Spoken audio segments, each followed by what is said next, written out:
Students अब हमारा 13th question है। देखो क्या लिखा है 13th।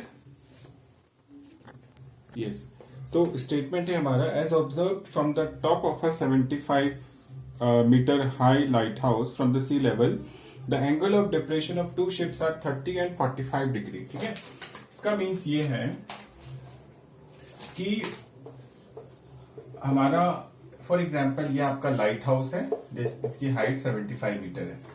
अब ये यहां से टॉप से देखता है शिप्स का, तो पहला जो है आपका वो है कितना 30 डिग्री, तो वो यहां जैसे इस पे देखता है। ठीक है, इस पॉइंट पर है, से ये हॉरिजॉन्टल लाइन है।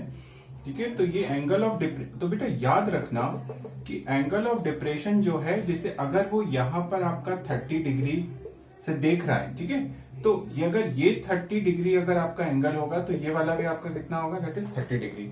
तो एंगल ऑफ डिप्रेशन हमेशा नीचे की साइड से बनता है। ठीक है, और क्योंकि वो हमेशा एंगल हमेशा जब भी आपको मैंने बताया हॉरिजॉन्टल लाइन के रिस्पेक्ट में बनते हैं, तो अगर वो 30 डिग्री होगा तो यहां पर भी ये 30 डिग्री एंगल बनेगा। ठीक है, अब उसके बाद क्या होता है कि 30 के बाद एंगल ऑफ डिप्रेशन जो है वो चेंज होके हो जाता है 45।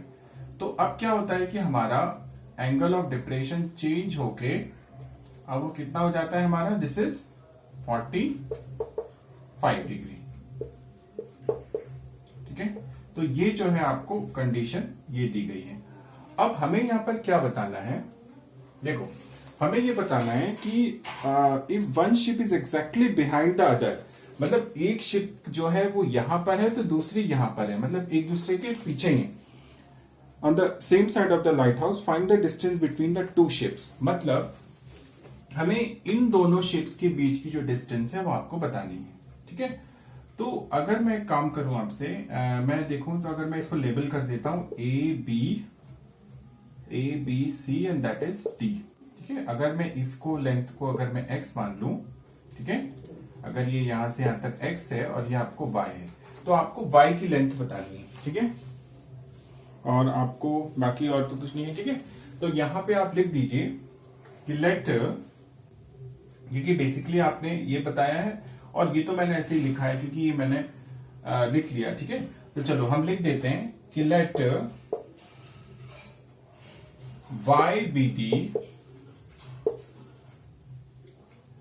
y be the distance between the two ships, y be the distance between the two ships। ठीक है, तो इस तरीके से ये मैंने लिख दिया। अब मैं स्टार्ट कर रहा हूं हमारा क्वेश्चन। ठीक है, तो सबसे पहले आप देख रहे हैं कि यहाँ पे दो ट्रायंगल मिल रहे हैं, ए बी डी और ए बी सी। तो मैं इस लाइन को इरेज कर देता हूं। ठीक है, so I will erase that line. So what is, so now we'll take the triangle that is in triangle ABD.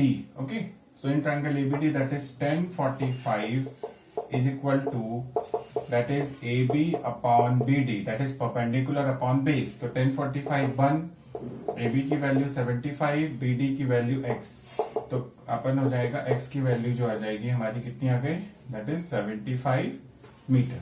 Okay, now after that we will take a triangle ABC, this is a larger one। तो in triangle ABC तो क्या लेंगे, that is 1030 is equal to that is AB upon BC। 1030 हो जाएगा हमारा 1/√3, AB की value 75 और BC को बेटा हम लिख सकते हैं, क्या लिख सकते हैं, x प्लस वाई, या मैं अभी लिख देता हूं BD प्लस DC।